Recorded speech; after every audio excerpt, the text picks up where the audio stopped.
안녕하십니까. 대한민국 수호 예비역 장성단 전략위원장을 맡고 있는 김태우 박사입니다. 오늘은 6.25 전쟁 70주년을 맞이하여 꼭 기억해야 할 4가지라는 제목으로 말씀을 드리겠습니다. 6.25 전쟁 70주년을 맞이해서 가장 먼저 기억해야 할 것이 무엇일까요? 저는 그 첫 번째가 희생이라고 생각합니다. 6.25 전쟁을 통해서 목숨 바치신 분들, 그리고 다치신 분들, 한국군, 유엔군 막론하고 막대한 인명피해가 발생했습니다. 우리 한국군, 국군만 해도 약 60만 명에 가까운 사상자가 발생했고, 민간인 사망자 수십만 명, 또 납북자 몇만 명, 엄청난 인명피해가 발생했고, 또 유엔군의 이름으로 이 땅에 와서 싸운 외국 군인들 한 50만 명 정도가 죽거나 다치거나 했습니다. 많은 분들이 지금 현충원, 동작동, 대전 또는 부산에 있는 유엔군 묘지 등에 묻혀 있습니다. 우리는 이분들의 희생을 결코 잊어서는 안 된다. 이것이 첫 번째로 기억해야 될 사안이라고 저는 생각합니다. 두 번째 기억해야 할 사안은 한미 동맹일 것입니다. 사실 워싱턴에 있는 이 Korean War Memorial, 이 한국전 기념공원에 가보시면 거기에 적혀있는 글을 보실 것입니다. 미국은 한 번도 만난 적도 없고 한 번도 가본 적이 없는 나라를 지키라는 국가의 부름에 따라서 먼 곳까지 가서 희생한 이 미국의 아들, 딸들에게 경의를 표한다. 이런 그 비문이 적혀 있습니다. 그거 보시면 참 가슴이 서미는 거죠. 남의 나라에 와서 그렇게 많은 희생을 낸 바로 그 한미동맹, 이 동맹을 잊어서는 안 되는 것이죠. 사실 미국의 정책에 대해서는 우리가 좋아하는 것도 있고 또 싫어하는 것도 있을 수 있습니다. 여러 가지 문제점이 있을 수 있지만 어쨌든 한미동맹의 틀 속에서 미국이 많은 군인들을 보내서 대한민국 자유민주주의를 수호했고, 그 이후에는 이 대한민국에게 안보 방패를 제공하고 안정성이라고 하는 토대를 제공함으로써 대한민국의 경제 기적을 가능하게 했다. 이 사실을 우리가 잊어서는 안 될 것입니다. 이 땅에 와서 6.25 전쟁 동안 목숨을 바친 미군 숫자는 대개 3만 7천 명 정도, 그리고 부상 상태로 귀국해서 돌아가신 분까지 치면 5만 4천 명 정도. 지금도 많은 생존자들이 한국 전쟁을 기억하면서 모임을 갖고 있고, 우리 대한민국 국민이 바로 그분들의 희생, 한미동맹의 가치를 잊어서는 안 된다. 두 번째로 기억해야 될 사안이라고 봅니다. 세 번째는 6.25 전쟁이 아직 끝나지 않았다는 사실을 기억해야 할 것입니다. 한국전쟁이 끝난 이후에도 1960년대 김신조 일당의 청와대 기습 사건, 또 푸에블로호 납북 사건, 울진 삼척 간첩 무장공비 침투 사건, 이런 사건들이 쭉 이어졌습니다. 1970년대에는 판문점 도끼 만행 사건, 1980년대에는 대통령 일행에 대한 버마 아웅산 사건, 폭탄 테러죠. 그리고 대한항공기 폭파 사건, 90년대에 와서 또 강릉 잠수함 침투 사건, 2000년대에 와서는 서해 바다에서 수많은 도발이 있었습니다. 제1차 연평해전, 제2차 연평해전, 그리고 2010년에 천안함 폭침 사건, 연평도 포격 도발 사건, 2015년에는 목함 지뢰 도발 사건. 사실 6.25 전쟁은 법적으로도 정전 상태에 머물 뿐이지 종전이 된 적이 없습니다. 그리고 북한의 무력 도발은 지금까지 줄기차게 이어져 내려왔고, 그러면서도 6번의 핵실험을 했고 수많은 미사일 시험 발사를 하면서 핵 무력을 증강시켜 왔습니다. 우리는 이러한 안보 현실을 직시하고 반드시 기억해야 한다. 그렇게 저는 생각합니다. 6.25 전쟁 70주년을 맞이해서 반드시 기억해야 될 네 번째는 노병들이라고 생각합니다. 한국전쟁에 참전했던 노병들을 결코 잊어서는 안 된다. 이런 말씀입니다. 지금 살아계시는 노병들도 많지는 않지만 그래도 꽤 계십니다. 백선엽 장군, 김두만 장군, 최영섭 예비역 해군 대령, 이런 분들이 지금 살아있는 참전용사이시고요. 최근에 돌아가신 노병들도 많습니다. 유병현 장군, 공정식 전 해병대 사령관, 박정인 장군, 최명신 장군, 김신 장군, 이런 분들이 건년에 작고하신 참전용사들입니다. 우리들은 이분들을 과연 얼마나 기억하고 있습니까? 반드시 우리와 우리 후손들의 뇌리에서 기억돼야 할 분들이라고 저는 생각합니다. 제가 그중에서 몇 분을 소개를 해보면요. 박정인 장군 같은 분은 1973년 백골 사단 사단장으로 재직할 때 북한군 초소에서 총격 도발을 가해왔을 때 박격포로 대응을 해서 정말 이 도발에 대해서는 원점을 타격한다는 솔선수범을 보여주신 분입니다. 물론 6.25 전쟁 동안 참전하신 분입니다. 군인 정신을 보여준 분이시죠. 그분은 그 일로 해서 과잉 대응을 했다는 이유로 더 이상 진급하지 못하고 군복을 벗었지만 그분의 군인 정신은 오늘날 이어져 내려오고 있다고 생각합니다. 최명신 장군 어떤 분이었습니까? 한국전쟁 참전용사로서 주월 한국군 사령관을 지내셨고 또 이분이 부하들을 끔찍이 사랑하셔서 돌아가실 때 나는 죽고 나면 병사들의 묘역에 같이 묻히겠노라 이렇게 유언을 남겼죠. 지금 최명신 장군은 동작동 국립묘지 병사들의 묘역에 안장되어 있습니다.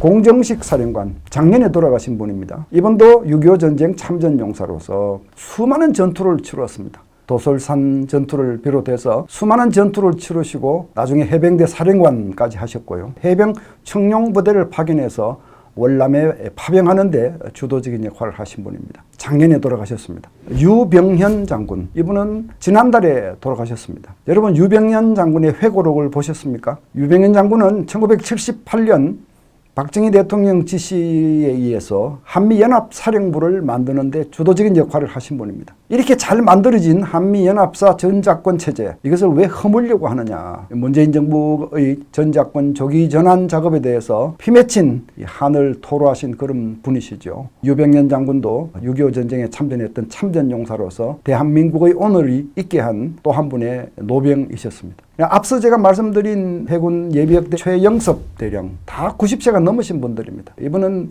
초기에 백두산함을 탔습니다. 6월 26일 사건 아시죠? 북한이 한국전쟁을 도발하고 그 다음날 무장 선박에 600여 명의 침투 요원을 싣고 부산으로 침투시키려고 했죠. 부산에서 일대 혼란을 조성할 목적으로 침투를 시도했는데 그때 우리 국민 성금으로 모았던 정말 보잘것없는 군함 한 척이 있었는데 그게 백두산함이었습니다. 그 백두산함이 북한의 무장 선박을 발견하고 격침시킴으로써 그 사태를 막았죠. 만약 그때 그 600명이 부산에 침투했더라면 6.25 전쟁의 장상이 달라졌을 수도 있다 이렇게 평가하는 사람들이 많습니다. 최영섭 예비역 대령께서는 그 이후에도 많은 활동을 하셨고 아직도 살아계십니다. 김두만 전 공군 참모총장, 이분도 90세가 넘은 노인이신데 6.25 전쟁 때 T6라고 하는 훈련기를 몰고 참전하셨습니다. 100회가 넘는 출격 기록을 가지고 계십니다. 대한민국 공군의 창설에 크게 역할을 하셨고 참모총장까지 지내신 분이죠. 백선엽 장군 설명드릴 필요가 없죠. 낙동강 전선을 지켜내신 6.25 전쟁의 영웅이시죠. 100세가 되셨습니다. 오늘날 이 백선엽 장군에 대해서 사후에 영면하실 자리가 있느니 없느니 하는 논란들이 일어나고 있는 모습을 보면서 참으로 씁쓸하다는 생각을 금할 수가 없습니다. 자, 제가 지금까지 6.25 전쟁 70주년을 맞이해서 반드시 기억해야 할 4가지를 말씀을 드렸습니다. 그리고 반드시 직시해야 될 2가지가 또 있습니다. 첫 번째는 당면한 위협이고 두 번째는 당면 위협은 아니지만 시시각각 다가오고 있는 미래 위협입니다. 당면 위협이라고 하면 당장 북한으로부터 위협은 아직 소멸되지 않았습니다. 그 중에서도 북한의 핵 위협, 북핵 위협은 가장 엄중한 당면 위협입니다. 여전히 그대로 남아 있습니다. 북한으로부터의 재래 도발 위협, 사이버 도발이라든지 기타 비군사적 방법에 의한 각종 도발들이 지금도 사실은 진행이 되고 있는데 이것들은 다 당면 위협입니다. 그리고 중국으로부터도 당면 위협이 많이 발생하고 있습니다. 중국은 서해 바다를 중국의 내해화하기 위해서 각종 압박 수단들을 사용하고 있고 우리 대한민국의 방공 식별구역을 정기적으로 유린하고 침범하는 소위 한국 길들이기 작업을 하고 있고 또 서해상, 동해상에서 중국 어선들의 불법업을 방조하면서 사실 한반도 근처 수역에 대한 직간접적인 지배력을 넓히는 이런 의도를 사실 표출하고 있는 것입니다. 중국은 당면 위협이기도 하지만 향후 우리들의 자식 세대에 가서는 대한민국이 과연 중국으로부터 자존심과 독립성을 지켜낼 수 있을까? 이게 가장 큰 안보 과제가 될 것입니다. 그만큼 중국으로부터의 미래 위협은 심대하고 엄중하다는 점을 저희 전문가들은 느끼고 있습니다. 아시다시피 중국은 팽창주의 기조를 앞세우고 그동안 급속도로 성장했던 경제력을 바탕으로 급속히 군사력을 키우고 있습니다. 또 핵무기, 최근에는 극초음속 무기, 스텔스 무기, 각종 첨단 무기에서 미국과 피나는 경쟁을 벌이고 있고 미국이 주도하는 세계 질서에 정면으로 도전장을 던지면서